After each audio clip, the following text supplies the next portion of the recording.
Hello，各位观众朋友们，大家好，欢迎来到台湾宝岛农场培训专区语音房。我们陆续有这个战友进来，参与我们的这个培训课程。那我们今天的这个课程是什么呢？就是教大家如何进行 OBS 推流，使用 Voice Meter 混音器。那有请到我们的这个讲师文海战友一起为我们进行今天的这个课程。那我们就直接开始吧。感谢文海，谢谢。好，各位战友好。那我们今天是要讲怎么使用 Voice Meter 这个软体哈。那相关的连接档案我有放在培训语音专区文字室里面，大家可以先去点哈。好，那我们就开始哈。好，那我们的 agenda 就是分为4个主题哈，就是讲说我们为什么要使用到 Voice Meter，那是因为我们在使用 OBS 推流的时候遇到一些声音的问题哈。那再来是第二个是，那到底什么是混音器？混音器它包含哪些的范围哈？那第三个是如何下载 Voice Meter？那第四个就是怎么去搭跟 OBS 搭配使用？好。好，首先第一个，我们一般正常使用 OBS 会遇到哪些问题？首先我们会遇到呃导播的电脑的声音会被直播出去。如果你没有使用混音器把导播的声音切开来的时候，很经常会遇到这种问题。举例说明，您可能常常在看别人直播的时候，你会发现，呃，会听到Skype 或者 WhatsApp 的那种叮咚的声音会跑出来，那是因为导播呢，他把自己的整个桌面的声音监听出来了。就是直接把整个桌面的声音放进 OBS 里面，所以说导播不管做任何的按钮，或是只要电脑有跳出任何的声音的时候，都会被直播出去。那这是一个最大的问题。那第二个呢，跟第三个其实是同一个问题啊，就是你在推流的时候，嘉宾有时候可能会希望导播去放一些音乐，譬如说做体操的、做运动的节目哈，譬如说做新闻类的节目，他希望在背后放一些轻音乐哈。那譬如说您的 OBS 您正在放一段视频，好，但是视频的声音并没有导回去给 Skype，所以嘉宾其实没办法 catch 到这个视频现在到底讲了什么，只能从字幕上去猜大概这个视频大概是在放什么内容哈。好，那这部分如果嘉宾没听到的话，可能会没办法进入状况，所以这个声音的处理上也是很重要的哈。好，那首先我们先介绍什么是混音器哈。混音器它顾名思义就是它的主要的特征就是我们会把很多个声音做一个组合，并且合并的输出。那第二个呢是在输出的过程中，我们可以调说，A 的声音比较大，B 的声音比较小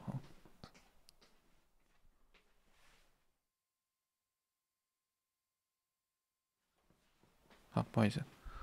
那第三个呢是特效处理，譬如说在声音进来了之后做一些变声啦，或者加一些 EQ 啦，这样的一些特效处理那这样子的功能我们是定义它混音器，不过它最重要还是核心的第一个合并跟输出好，那混音器呢，有分两种，一种是实体的混音器，一种是虚拟的混音器。那我们先来介绍实体的混音器，大概我挑了3个款式，比较大家常见的款式首先是这个呃 Behringer 这个 MX400那它是一个很典型的混音器，它是4个 input 4个声音的输入，然后1个 output 的输出，它真的就是只有做4路的音量的调大小声，然后做1路的合并输出。好，那这样子就是一个 mixer 一个混音器那第二个是在我们可能常常会碰到的雅马哈 AG03那雅马哈 AG03它其实它拥有2个身份，一个是录音界面的身份，就是我们说麦克风的这左上角那它为什么也会有混音器的角色呢？那是因为它除了有1路的声音输入，它还有2路的电吉他声音输入，它还有第3路电脑的声音 USB 的输入。那这个3个声音它都各有带有一个音量的控制键、控制项那它也算是混音器了而且它也有耳机跟喇叭，右上角有耳机喇叭合并输出，它算是一个很好使用的哦。比如说大家唱歌做音乐的，几乎人手一定会有一台 AG03。好，那在介绍第三个是 Rode Caster Pro，那这是 Rode 这个公司他们推出来的一个偏向网红直播或是玩音乐的这样子一个特殊的一个产品哦。好，那这样也是一个混音器，你看它有调，这是最右边那个画面，它有很多个上下可以调音量大小。好，那接下来我们介绍虚拟混音器。那虚拟混音器顾名思义，它就是这个软体啊，它不是硬体哈。那在 Windows 这部分呢，我个人接触比较多的是 Voice Meter，就是右上角那个画面。那在 Mac 它也有混音器，那这个混音器我看也是蛮多人在用的，叫做 Loopback。好，这个软体，那它要钱哦，它是买断制一次就是$100，买断终身使用哦。好，那可以从上面跟下面看得出来说，他们两个混音器使用的情境跟它的逻辑是不太一样的哦。好，哎，海哥，不好是意思，想打断一下，就是您的声音好像有一点噪音。对，我看一下，好，这样可以吗？还是有。我这边有噪音吗？那不好意思，我推出口对，径一下。好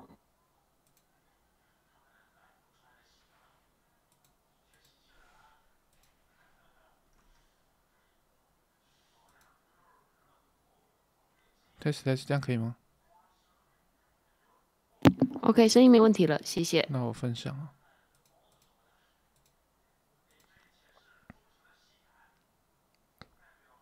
好，请问有看到吗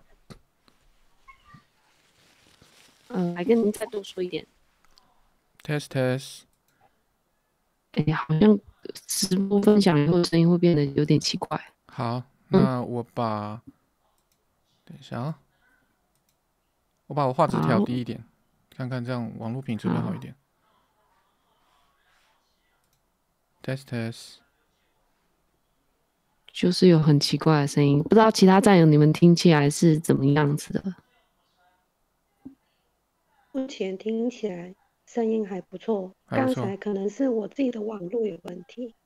好，我刚刚也是网络有点怪怪，现在对有一没关系，点变声的效果。没关系，因为我看那个 Discard，我这边也是，它也是，声音品质也是，那个对，没关系，我就讲了。你们如果听不清楚，你可以跟我讲，我再重新讲一次，OK？好，好，OK，谢谢海哥。好，那我们现在来介绍什么是虚拟混音器哈。不对，这讲过了哦，对不起。那要介绍的是，那什么不是混音器哈？那右边这三个它不是混音器，它是录音界面，所以在这边跟大家提出来，让大家有分辨的那个能力哈。那这个录音界面呢，它的功能非常单纯，它只是把麦克风声音导到电脑里面而已，所以它不会有太多的控制项，而且通常它的输入都是以麦克风为主。好，所以你看这个 Focusrite 右上角那台，那个也是蛮经典的录音。然后还有 Rode 它也出了录音界面，单输入的。那直播常用的这个厂商呢 Elgato 它也出了一个 Wave XLR 的录音界面，那他们都非常单纯，一个声音的控制项而已。好，那这个它不是 mixer。好，那接下来呢，我们要教大家怎么去安装 Voice Meter。那在安装之前，要先介绍说，我们要下载的会是一个 Voice Meter 的主程式，还有虚拟音讯界面，就是 Virtual Audio Cable。那这两个是搭配使用的。那如果说用的比较单纯的话，其实只要主程式就可以了，虚拟混音器。那底下介绍的是现在这个 Voice Meter 啊，它一共有分，这间公司它推出了3个产品线 ，OK， 那就是分别是从左边到右，就是最阳春的 Voice Meter， 后面没有带任何的缀字的哈。那中间这个 Banana 是我们导播最常用的哈，为什么？因为它还是免费的，而且它有3路的麦克风输入跟3路的喇叭输出。然后也提供了2个虚拟音轨数，我们最起码一定要用到2个虚拟音轨数。OK， 那有提供录音功能，有提供 EQ， 然后重点它是免费。OK， 那第3个右边的那个是 Potato 的版本 ，Potato 它就比较广了，它输入跟输出各有5组，而且虚拟音轨数也有3组。那我个人是有去买这个 Potato，如果有进阶使用的战友，我也推荐大家去买，而且它很便宜，它其实并不贵啊。好，那我们安装的话，我们就是建议大家装 Potato 的版本，好，但是你装完之后，你会发现其实你3个你都可以用，好，那为了说这个往后学习方便，建议大家直接装 Potato 的版本。但是我们开启程式的时候，我们是开启 Banana 的版本 ，OK。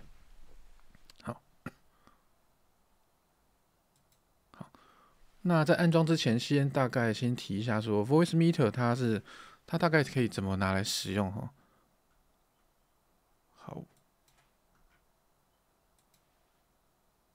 ，OK， 那这 Voice Meter 呢，它其实是介接在您的Windows 电脑跟应用程式之间，它会挡在中间，所以它基本上它会取代你的 Windows 内建的这个音讯卡也不算取代，应该它会介接在你的 Windows 的主输出预设输出装置跟预设输入装置之间。那之后呢，它就会由它来控制你电脑所有的声音，我们应该这样讲哈。好，那我们从上方可以看得到你看它现在这个版本应该是Banana 的版本，就是中阶的那个版本，它左边有3个 hardware input 的1、2、3，然后右边也有一个 A1、A2、A3，让你去连接你的喇叭。OK， 有3组。那中间呢，给你2路虚拟音轨，所以你看它上面的图示哦，它的音1它接的是一个从耳机带来的一个麦克风，它实际上是麦克风。那音2呢，它用的是虚拟的输入，它也是一个输入点。第3呢是一个看起来蛮高级的麦克风，所以左边3个其实都是麦克风的角色，声音输入。那中间的 Virtual Input 它讲的是虚拟音轨，是2路的虚拟音轨，包含你游戏的画面游戏的声音，还有 Skype 的声音，也是从这边进来。那从这边可以看得出来，它很特意的把游戏的声音跟 Skype 的声音把它分别出来了。那一个是硬4这边进来，一个是硬5这边进来。那这样的好处是说，譬如说譬如说你在直播，你可能会把游戏的声音把它放进来，可是你在直播过程中，你跟别人聊天的声音，你可能不希望把它推出去，所以从这硬4跟硬5的部分就会把它区隔开来。那你看它的设定也是不太一样的哈。好，那在右上角这边有介绍了，它有一个录音的功能。那这录音的功能呢，它可以去指定说你是要录哪几个音轨，那可以分开去选择。尤其你是在录自己唱歌的时候，你可以选择说，我听着音乐唱，可是录的时候我只要录我人的声音，可以这样子做。好，那在右边是 EQ 的设定这 EQ 如果知道怎么设定的话，会蛮方便的但是也是需要一些基础好，那 OK 好，那到下方的部分就是衔接你的外接的喇叭，外接的耳机，然后它是在 A1 跟 A3 之间设定的OK， 那它的输出的音量控制也是在最右下方 OK， 那整个这个 Voice Meter 大概是长这个样子好，那我们直接看下载跟安装的部分对，有兴趣的战友可以跟着做，但是我不建议现在就直接装，因为你如果装到一半没装好的话，会造成你听不到任何的声音OK， 好，所以这个对，请大家安装的过程要小心好，那如果说安装到一半，你发现说你真的听不到所有声音，你也不知道怎么办，也忘记了这个该注意的事情，我建议你把它移掉重开机，它就会好了。那原理我稍后会讲一下为什么。好，首先我们就是连到Voice Meter 的这个网站。那因为我们要下载有2个东西一个是虚拟音轨那虚拟音轨它要下2个，它一共要下载2个虚拟音轨。为什么？因为这个网站它送你2个虚拟音轨，我们就直接把它下载下来。OK， 那分别是在首页的上面点 Virtual Audio Cable 的这一页签好，那下方就是滑到这个第一个画面就这边。那我们安装的是Windows 版，好，在这边 Windows 版，它的 Virtual Cable 它有提供 Mac 版哦，但是它的主程式却没有 Mac，所以要小心哦。好，那接下来我们要安装的是第二个它送的虚拟音轨，它也是在 Virtual Audio Cable， 它是在稍微下方一点，它的名称叫 Hi-Fi Cable， 它是高音质的虚拟音效卡哦。虽然我没有利用它的这个 Hi-Fi 相关的设备，不过装起来其实效果是一样的哈，所以也可以是拿来装起来。好，那接下来我们要装主程式，那主程式我们是点右边 Potato 的页签。那如同刚刚讲的 ，Voicemeeter 跟 Banana 这个版本你都可以单独下载哦。但是因为 Potato 你装好之后，它其实已经拥有了 Banana 跟这个 Voicemeeter 初阶的版本，所以你还不如直接装高阶版本。那你要试着不同的版本的时候，你选择开就好了。所以我推荐你安装直接装 Potato 的版本。那一样 Potato 我们安装的是点 exe 的 file， 好，这边 install 按 install 按下载哈。那包含上面刚刚提到的这个虚拟音效卡跟现在这个主程式安装的时候，就要请大家记得说，安装的时候按右键，然后选使用系统管理的身份安装。好，那安装完之后，它会提示你重开机，你就把电脑重开机。好，那安装完那一瞬间，或者是重开机那一瞬间，你会发现你是听不到任何声音的，整个电脑会没有声音。为什么？因为Windows 呢，它的那个如果大家有习惯在看 Windows 右下角，你的那个音量的那叫什么喇叭的选择界面上，如果你有第二组喇叭的时候，有时候你会去切换它，你就知道说，其实你如果选错喇叭的话，你也是听不到声音的。对，那这边因为装了这个虚拟的音效卡，它其实就会产生一个虚拟喇叭，它会跳过去，但是你主程式又没开又没设定，所以你就听不到声音。好，那接下来要讲的是Voicemeeter 装完之后啊，那我们现在第一件事就要进去 Windows 的画面里面，跟 Windows 说，我这台电脑的预设的这个预设的喇叭跟麦克风都要指向 Voicemeeter。好，这是第一件事要做。那现在这个第一个画面呢，是让大家看说我们如何叫出我们设定预设值的画面啊。好，就是因为这是 Windows 11的画面啊，从系统音效进去，然后你把这个滚轮拉到最下面，你会看到一个更多音效设定。那点开来呢，右边会弹出一个传统的声音的一个设定的画面。这个是从 应该是从 Windows 7开始流到现在的这个画面，都是长这个样子。右边的那个画面哈。好，那接下来我们要对它做什么？我们要对它分别在播放跟录制的页签里面，然后往下找，去找到 Voicemeeter Input， 好，按右键把它设为预设值。好，这个是一定要做的哈。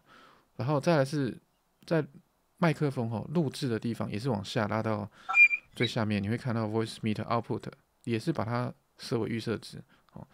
我是推荐你一定要再按一次预设值。为什么？因为它这个绿色的勾勾，它其实一共有2个。那 Windows 的设计很奇怪，它把预设装置跟预设通讯装置，它是分成不同的预设的装置。所以说，如果说您装完，你会发现说，运气不好的话，你会发现说，你有一个绿色的勾勾，但是你在上方可能在某一个麦克风或者喇叭，你还有一个绿色的勾勾。那这2个我们要必须把它合并成一个，那就是再点一次，再重新设定一次预设值。OK， 好，那这个动作呢，要特别强调的是，它非常重要，因为它会直接影响到你的 Voicemeeter 到底有没有跟你的 Windows 连上线哈。那什么时候它会跳掉呢？你看上面写的，你安装声卡，就是 Voicemeeter， 或是 Webcam， 因为为什么？因为 Webcam 它有麦克风，或者是 HDMI 萤幕 ，HDMI 萤幕它有什么？它有输出装置，就是喇叭。Windows 接触到新的设备的时候，它有一个坏习惯，它会自动把你的预设装置跳到比较新的那个设备去。那譬如说你 Webcam 你插上去，你就会发现系统就不认你的 Voicemeeter， 所以说随时随地检查这件事情是非常重要的，一定要让它维持在 Voicemeeter Input 跟 Voicemeeter Output。OK， 好，那接下来呢，要开始去调整这个设定它这个我们安装的界面哈。那因为刚刚我们装了Virtual Cable 有装了2组，分别是 Virtual Cable Input 跟 Hi-Fi Cable Input。那再来呢，因为我们装了 Potato 的版本，所以它会给我们3组虚拟音轨，那分别是 Voice Meter Input、Voice Meter Aux Input。虽然它写 Aux， 其实它是2的意思，就是123的2，所以看到 Aux 就知道它是负音轨。那 Voice Meter 3 Input， 那因为第3组它其实没有特别命名，所以它就是写3，所以你看的时候会很奇怪，为什么是3个名称好像没有特别的规则？对，因为好像是在这个实体的这个混音器上面，它的复音轨常用的名称就是 aux， 它是辅助的意思。好，那我们要针对这5组音轨的2种身份，就是分别在播放跟录制的地方都要去做一样的事情，所以总共你会做10次，就是在它上面点右键，然后在进阶的地方把预设格式，如果把预设的格式它如果不是24位元48000赫兹的话，请你要把它改成现在画面上的这个样子。因为有些时候你装起来，它会，尤其是在录制的地方，就是麦克风，它会停在24位元或16位元的44000赫兹。一定要让它前后都是维持在48000，一定要一致，否则 Voice Meter 它很有可能出来的声音会带有机械的声音，这是48000前后一致。这个它虽然网站它没讲，但是我建议一定要这样改。好 ，OK， 那假设都设定完了之后呢，我们就可以打开您的电脑里面的 Voice Meter 这个软体。那记得是选择 Banana 的这个版本。好，那打开之后会长这个画面。好 ，OK， 好。那这个画面呢，也是大家会最容易有误区的地方，就是他搞不清楚这个它的配置是怎么做的哈。那我的 PPT 前面有放一个就是YouTube 的教学，它也许会讲的比较清楚，所以说如果大家这边现在目前听不懂的话，也可以再去看网络上的其他老师教的 Voice Meter。OK。那首先这个画面它左边3个它是麦克风输入，我们可以轻轻点一下，然后去选择你的麦克风。那中间这2路呢，它是虚拟音轨。那因为我们用的是 Banana 的版本，所以它能控制的只有2路，它那个 Voice Meter 3的那一路它控制不到，因为它这边没有显示。OK， 那右边的部分呢是喇叭。是您的实体的喇叭或实体的麦克风。那我们现在设定给大家看。OK， 好，那目前 OK， 好，目前那大家有看到的画面。那麦克风怎么设定呢？它这边麦克风我们点一下，它就会弹出你实际上有装的麦克风。那我这边是因为虚拟音轨我全装了 ，ABCD 我全装了，所以说看起来会有点杂。那大体上就是分成3大块，你会看到它前面有 WDM， 中间是 KS， 那下方是 MME。那我们推荐优先使用 WDM 它驱动程式的这个装置。OK， 那像我的电脑我装了 AG03， 所以我可能就是要选 WDM Line AG03。那如果装上去，你发现说我讲话出去的声音，不清楚有杂音的话，你可以再使用 MME 的 AG03。好 ，MME。那中间 KS 呢，尽量先不要用它。KS 它讲的是从电脑原生出来的声音 ，kernel 上那个声音可能不适合喇叭去播放。好，对，所以我们推荐是 WDM 先选，声音有问题再选 MME。好。那这是麦克风的部分。那喇叭的部分呢，它在右上角1、2、3。那刚装完的时候，它一定会 A1， 它一定会跳红字，它希望你一定要先选个预设的喇叭。好，那我们一样点喇叭，那我们一样是选择我们 WDM 开头的喇叭，像这个是一个电视，电视从那边出来也可以。那如果说这个喇叭声音出来不对，你发现不对，你再去选 MME 的 driver， 它没有对错，它只是适合你的喇叭跟不适合而已哈。那当然你会发现说，那 A2 还有 A3啊，对，如果你同时拥有耳机，同时拥有扬声器或者是还有第三组的喇叭，你是可以一次把它设定上去的。那这跟我们以往在用 Windows 有什么不一样呢？我们以往在用 Windows， 我们同时间只能选择一个喇叭，对吧？我们选择另外一个喇叭之后，譬如说你选择你用耳机，你的扬声器，你的外放喇叭就没声音了，或者是你选择外放喇叭，你的耳机就没声音了。那透过这个 Voice Meter 呢，你可以同时让它全部都有声音，那或者是说同时播放不同的声音，这都做得到。OK， 好，那介绍完麦克风跟右边的喇叭之后，我们要讲最不好解释的就是中间这两路虚拟音轨，虚拟音轨。好，好，那我直接讲这个虚拟音轨是怎么回事哈。那我们一开始啊，在刚刚就是前2页，我们有提到说，在这个画面，我们是把 Windows 的预设装置指定在 Voice Meter Input 跟 Voice Meter Output， 我们指定过来咯，我们不是指定 AUX 哦。从这边就可以看得出来，虚拟音轨我们指定的是第一虚拟音轨。好，所以说它会被就是电脑输出的声音跟电脑预设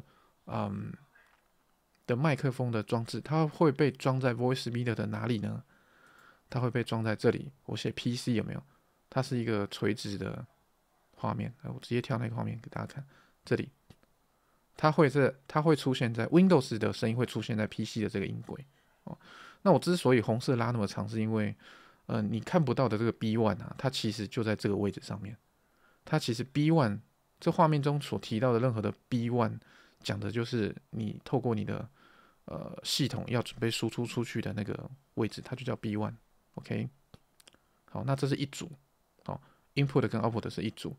那 aux 跟 aux output 呢？它第二组它是空闲的，它没有拿来使用。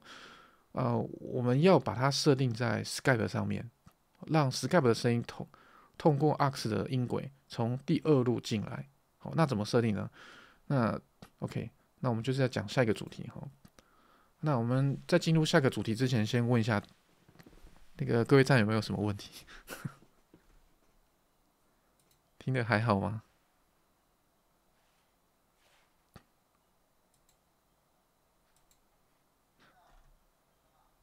不知道问题在哪里。小熊进来了。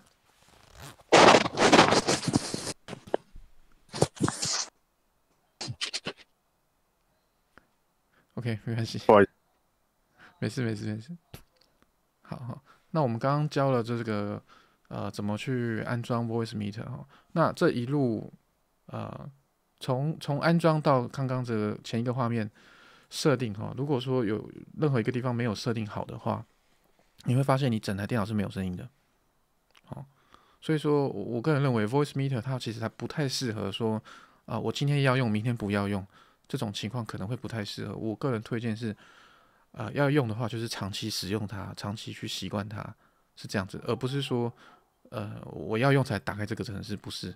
你不打开这个程式，你会发现你隔天你电脑就没有声音了，就这样子。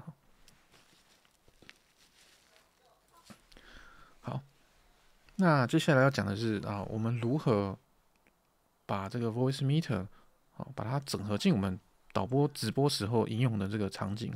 那我们回到最初的一开始的问题，就是说嘉宾他说他听不到声音嘛，还有说导播的电脑的声音可能会被传出去嘛，所以我们要做一件事情，就是把导播电脑的声音跟嘉宾的声音把它分开来。好，那我们其实呢，只要在 OBS 不是，我们只要在 Skype 的这个软体上面呢，去把 Skype 它的麦克风音讯还有喇叭的音讯，去分别去对到 Voice Meter aux 的音轨，就是第二路音轨。上下都要对哦，你不能只动麦克风或是只动喇叭，其他的不动，你会造成说在设定的概念上的串接会造成一个失误。那可能对方可能对方讲的声音你听不到，然后你讲的声音对方也听不到。OK， 所以我个人推荐上下要设定一致性哈。好，那设定完了之后呢，你会马上就会看到说，对方的 Skype 的声音呢，就会从 Skype 这一路进来。OK， 然后你讲话给他的声音呢，你要透过 B2 讲话给他。OK， 而不是透过 B1 哦。B1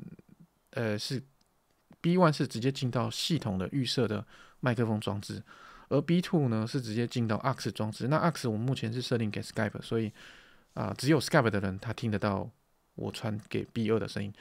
这个 B1 跟 B2 它的概念会非常的不好理解哈，所以这个可以未来大家有使用的话，慢慢的去尝试去试用哈。对，好，看一下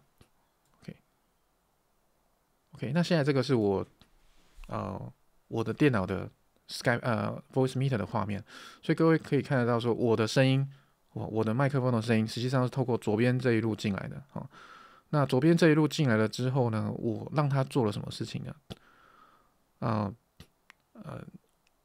右边这个 A1、A2、A3 跟这个 B1、B2， 它的意思是说这个声音你要怎么去使用它。那我可以先跟大家解释一下说，A1 我是设定成我的耳机，但是我并没有想要听我自己的声音，所以 A1 我不勾。OK。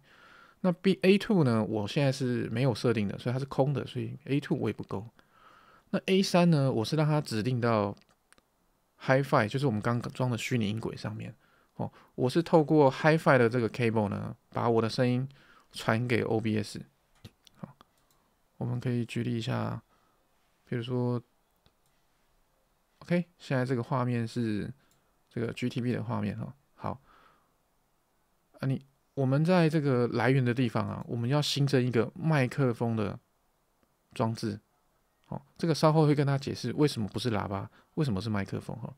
那选择这个麦克风的装置，它的装置来源我们是选择 HiFi， 所以用 HiFi 来接收我的声音。那我的声音现在在右边，这个 VA Audio， 这个现在在跳的就是我的声音我就这样接过来。好，那也就是说，当我这样配置完成之后，我任何声音，我只要把 A3 打开来，它就会进到 HiFi 去。好，比如说各位的声音是从 Discard 进来，那我也是勾了 A3， 它会到 HiFi 去。那从 HiFi 呢，直接串到 OBS， 就是这样子串的。那再来是 B1 跟 B2， 那 B1 呢是进到 PC 的虚拟音轨的麦克风输出去，对不起，输入去。那因为我现在只有使用 Discard 这个通讯软体，所以我是透过 B2， 传到 Discard 对应的 B2 去。那我可以跟大家看一下，那 Discard 是怎么设定的？那 Discard 其实跟那个 Skype 是一样的OK， 像这边你会看到我把 Discard 的输入装置跟输出装置都选到 AUX 去了。好，所以各位的声音都会透过 Discard 这边进来。好，艾米丽可以帮我讲话一下吗？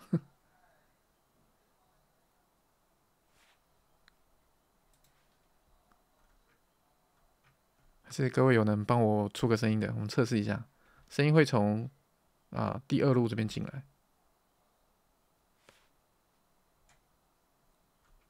大家好，这样子可以有听到吗？有，你看我已经讲话之后，我的第二路就有跳出来吗？抱歉，忘记开麦了。没关系。对。那现在持续要讲话是不是？没有，这样就可以了。这样就可以了。我刚刚谢谢打算唱歌了，那就算了，好吧？好，非常感谢，谢谢。封神榜在这，我们不好意思，谢谢。欢迎。对，好，那为什么这个很重要呢？你会看到说，Skype 的声音或 Discord 的声音真的被我分成第二个音轨进来了。那我的电脑的声音其实是 PC 是在这边进来，那也就是说，我未来我只要把第二路的声音丢进 OBS 里面，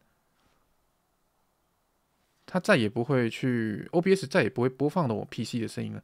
所以这就直接解决掉说导播在推流的时候呢，会不小心把自己电脑的声音推出去，而我们现在并没有去引用这个第一音轨的声音，我没有拿来用，我用的是第二音轨的声音，所以第一个问题就已经避开了，就是导播的声音不会传出去，导播桌面的声音不会被传出去。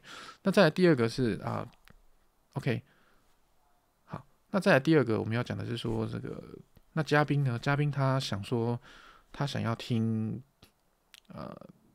音乐，怎么做呢？好，我们接下来讲说这个比较不好理解的虚拟音效卡。OK， 好，那我们刚刚安装的时候，我们还有装2组虚拟音效卡嘛？这个 Virtual Cable 跟 HiFi Cable， 那这2组它是免费的哈。那这个网站它还另外提供了 Cable A、B、C、D， 那这4个是要付费的，非常便宜哈。那推荐如果大家有先试着使用这个 Voice Meter， 觉得好玩的，你可以再去买。对，好，那这个虚拟音效卡它的特征是说，它被开发出来，它是为了串接你电脑的应用程式而存在的哈。然后我开画面给大家看哈。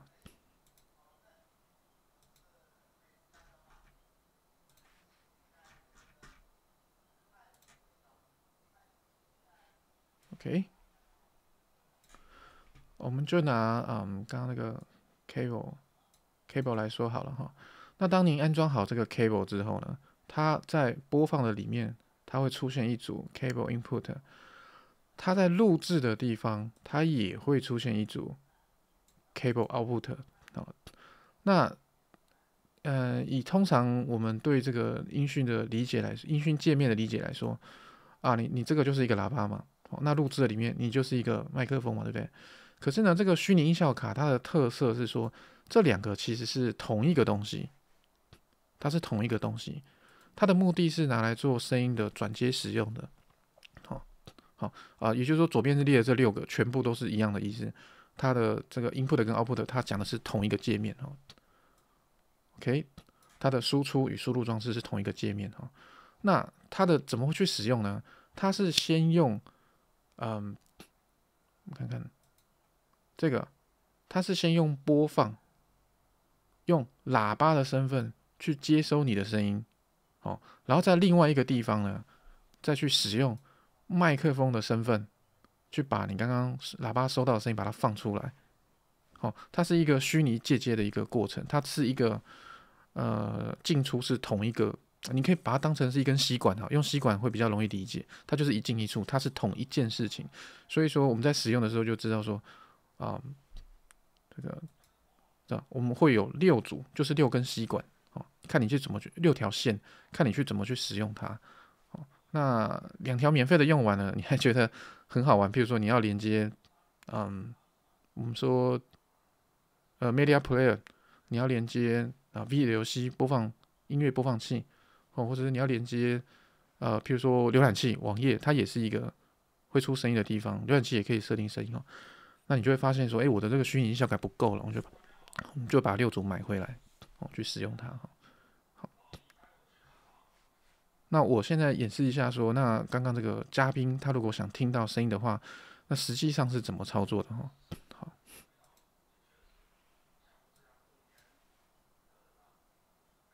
这画面先关掉，我们就先回到 OBS 的地方那各位可以看得到，我现在除了说嘉宾的声音把它放出来，就是 VA Audio 这个地方，我还放了一组 BGM 在这边。那这 BGM 是背景的声音，那背景的声音，我现在打算让嘉宾去听那我们要怎么做呢？首先我们要针对 BGM 呢去做监听的动作。这个应该有在用的，应该都比较熟。针对 BGM 去做监测和输出的动作那再来呢，它是输出到哪里了？我们在设定里面我们可以去选择说音效的预设监听装置。如果说你这边从来没有设定过的话，你会发现它预设值，它讲的就是你的耳机，你会用耳机去监听。可是我现在想要去有效的去利用这个声音，我就把监听装置改到 Cable Input，Cable Input，然后我再透过我的 Voice Meter 呢，把 Cable Input 的声音接回来。哦，这个画面大家看着哈，我现在把声音是丢到 Cable Input 去。我在第3组麦克风的地方，我用 KS 这个 VA Audio， 它讲的就是 Cable Input， 我把这个 OBS 声音接回来了。好，那接回来之后，它就在这里。哦，那现在OK， 现在确认它的声音有跳进来 ，OBS 的那个BGM 它声音进来了。那我现在我想听呢，我就点 A1， 我的耳机就听到了。那我想要让现在在场的各位听得到的话，我只需要点开 B2 就听到了。请问有听到吗？有听到音乐对不对？好，那为什么是 B2 呢？因为我刚刚说了，我把这个 Discard 先关掉，我把 Discard 的这个声音的输出跟输入的控制权直接绑定在Voice Meter Aux， 也就是第2路的音轨上面。那这个第2路的音轨的声音输入点，它就是 B2。刚刚那个胖胖的写的地方，所以任何我想让大家听到的声音，我只要把 B2 点开来，就是嘉宾就听到了。它原理就是这样子。那如果我的声音，导播的声音，如果 B2 不小心没勾了呢，那你们可能会听不到。就像这样子，这样是不是都听不到了？对，我刚刚讲的听不到了。对 ，OK， 所以什么时间点要设定在 B1 跟 B2， 这个是很重要的。好。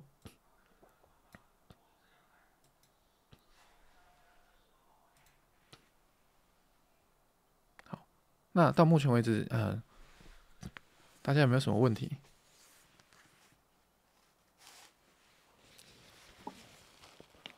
海哥，您教的今天的课程是教到大概是%几了？99.5%。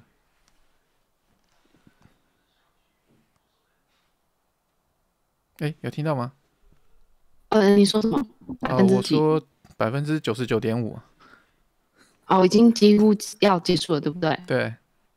好，对，这个 Voice Meter 我觉得是算是比较进阶的课程啊。然后我们今天这个课程主要是为了这个导播对流的嘛，然后就是看大家有什么样的问题。那我自己个人是这算是我第2次听这个海哥讲的 Voice Meter， 然后我还是觉得蛮复杂的，这可能真的是需要多听几遍。那没关系，我有他我们看一下语音房的文字是好了，可能有在那边留言。看，文音好，可以的，您请说。我想请问一下，这个虚拟的混音器跟实体的混音器区别在哪里？他们就是应该应用的方面可能会有一些不一样。OK， 那不然那个实体的混音器也不便宜耶，那为什么有这个虚拟的，大家还要去买那个？ OK， 就是为什么我们要用虚拟混音器，对不对？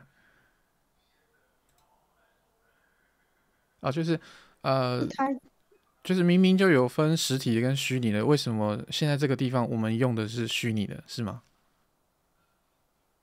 对，因为实体的那个混音器，它老实说价格不便宜。对。那为什么还有的人就是他还是必须要买实体的混音器，他没有直接下载这个虚拟的混音器使用就好了？好，那虚拟的是免费的。我可以回答这个问题吗？好，请说。因为设定太复杂了，我只好花钱买实体的。不是这个啦，就是说，好，海哥你回答。我想一下哈，不对，应该回到 PPT 的这一页。OK，实体的混音器它是连接，我们不是不要这个实体混音器，我们要包含我现在也是透过 AG03 右下角左下角这台在使用的实体的混音器呢，或者是说录音界面呢，它是把你的声音，把你的麦克风装进借由这个 mixer 把它装进你的 PC 上面，所以我们需要一组录音界面。OK， 那你看到那种大型的那种混音器，它是在舞台上面哦，比如说你常在比如说喜宴啊、尾牙啦，你会看到有那个音乐老师，他有一个超大型8路、12路的这个麦克风输入，那是因为他所接的装置全部都是实体的装置，比如说超大型的音箱，譬如说Mi 如果有接触的话，Mi Pro 的无线麦克风组四支麦克风搭配一个无线主机，然后它可能会有12个麦克风。那12个麦克风呢，它会需要3台主机，那3台主机全部是实体的装置，它全部走的是6.3英曲的音源线，所以它会需要很大的混音界面，因为它的输入点太多了。好，它是实体的哈。好，那为什么我们现在用的虚拟的？因为导播处理的全部都是软体，Skype、Discord，那 Skype 跟 Discord 不会有实体的界面跑出来嘛，所以我们需要有虚拟的混音器去接收这些软体的声音。好，差在这里。了解，谢谢。我还想请问一下哈，照你的意思就是说，我们买了 AG03或AG06，那实际应用上面我们还是需要装这个虚拟的混音器，对不对？还是说我有实体的，我就可以不需要装虚拟的？那看你的用途，你可以举个范例吗？我帮你回答一下。你什么情境你分不清楚，你可能需不需要用到虚拟的混音器？比如说一般的那个，就是那个 YouTube， 他可能他对他的音乐进行录制，唱歌。OK， 那完全不用混音器啊，完全不用啊。对，我今天提的这个案例啊，它真的是为了解决，你看画面上这3个问题，都是跟导播直接相关的。导播要处理这个声音，而且是要把它跟 OBS 去做一个整合，我们才被迫要使用到虚拟混音器。好，那你讲的那个 case， 比如说唱歌啊、录音啊、后置啊，它其实只需要去开它相对应的这个混音器它附赠的或是搭配的这个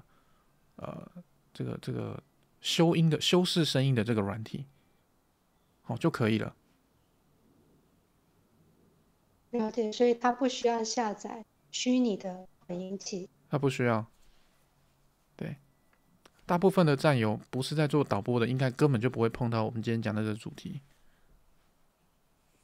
那如果就是说，那我想省钱，我不想要买实体的混音器，直接下载那个虚拟的混音器，这样子可以吗？那 OK 啊，那我就问啊，你的麦克风你是用哪一支麦克风？我没有实际应用，我只是就是有这样的想法。OK， 我举例哈，假设你是嘉宾嘛，对不对？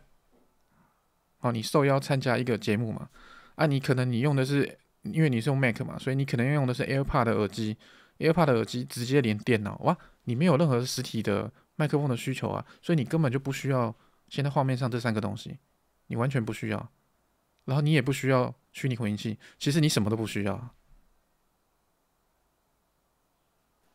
我的意思是说，假如在我们还没有就是购买那个实体混音器之前，那我可以选择说，我不要购买实体混音器，我直接下载虚拟混音器，就是代替实体混音器，可以完成就是像一般的音乐的录制这样子的工作吗？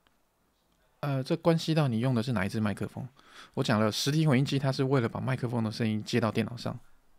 好，如果你的我举个例子啊，如果你买的是舒尔的 SM， 应该是 M7 吧 ，M7 麦克风吧，它是 USB 界面的哦，它 USB 直接插电脑，所以它那个蛮高级的那个麦克风，大概5、6千块的麦克风。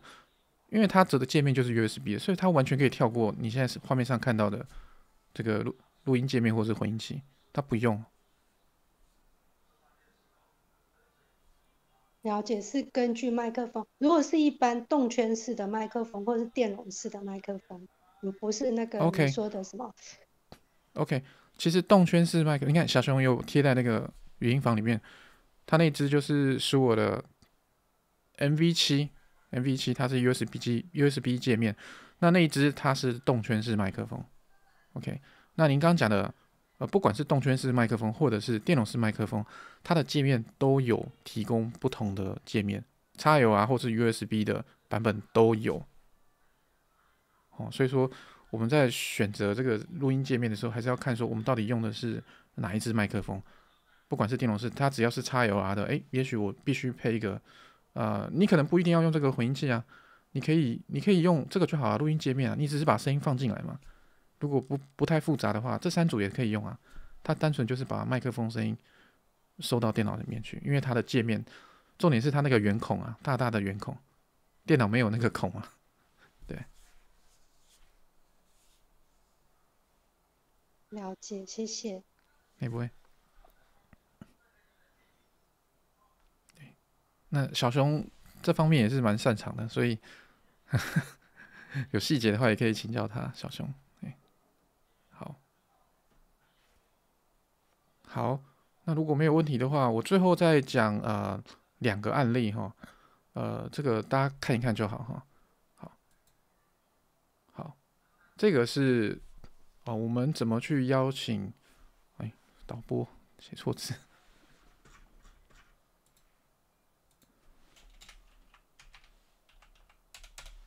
OK， 这个案例呢是之前在做就 GTV 吧，GTV 唱歌的节目的时候呢，我会去做的一些应用。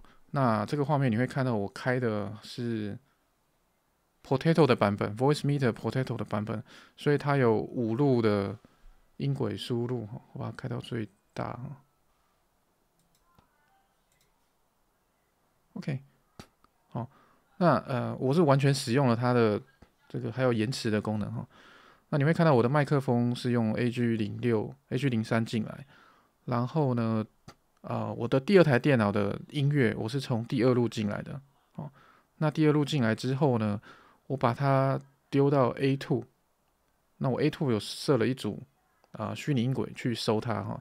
那我的 A2 呢，又做了230毫秒的延迟，然后再把它用第3路音轨，就是 Cable A， 它也是 A2， 再把它收回来。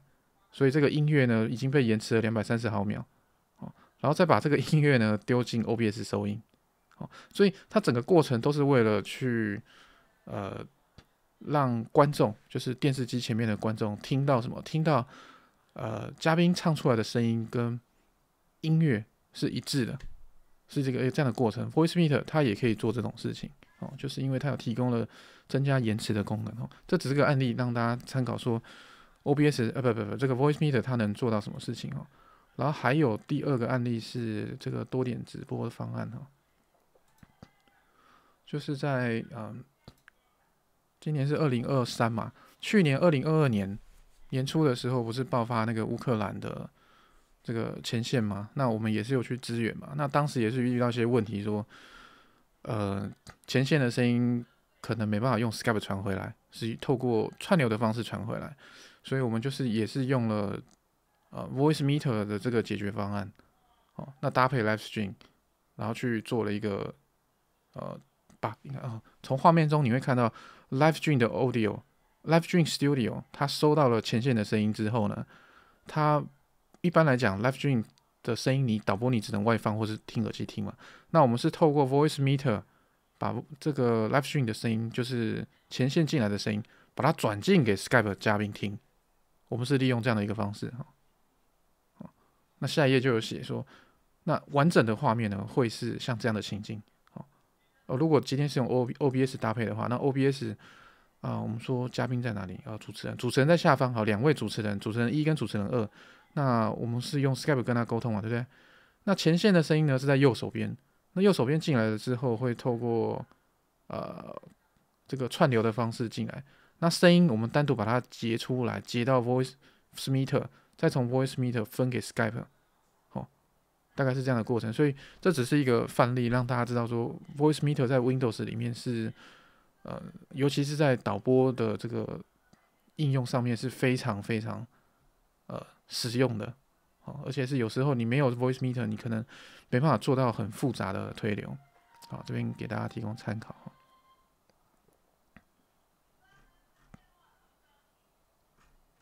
好，以上今天课程讲完了。谢谢文海，辛苦了。不会。对，谢谢我们的海哥。那么，请问最后战友还有什么样的一个问题吗？我们看一下这个语音房的文字是，好，那么就是小周有帮大家解释这个导播，为什么要使用这个 Voice Meet， 在观众听不到的情形下和嘉宾沟通。哦 ，OK。好的，那我们今天的我看没有问题了，我们今天的课程就到这边了。那感谢所有的观众。那我们的所有的培训节目呢，在结束之后呢，都会放到油管上供大家在这个复习。那么如果是不晓得我们农场的入口的，可以在这个我们的农场的说明栏那边有相关的连结，欢迎到我们的农场。也感谢今天所有一起来听课的这个所有的战友们，好，谢谢大家，下次再见，拜拜，拜拜，好，拜拜。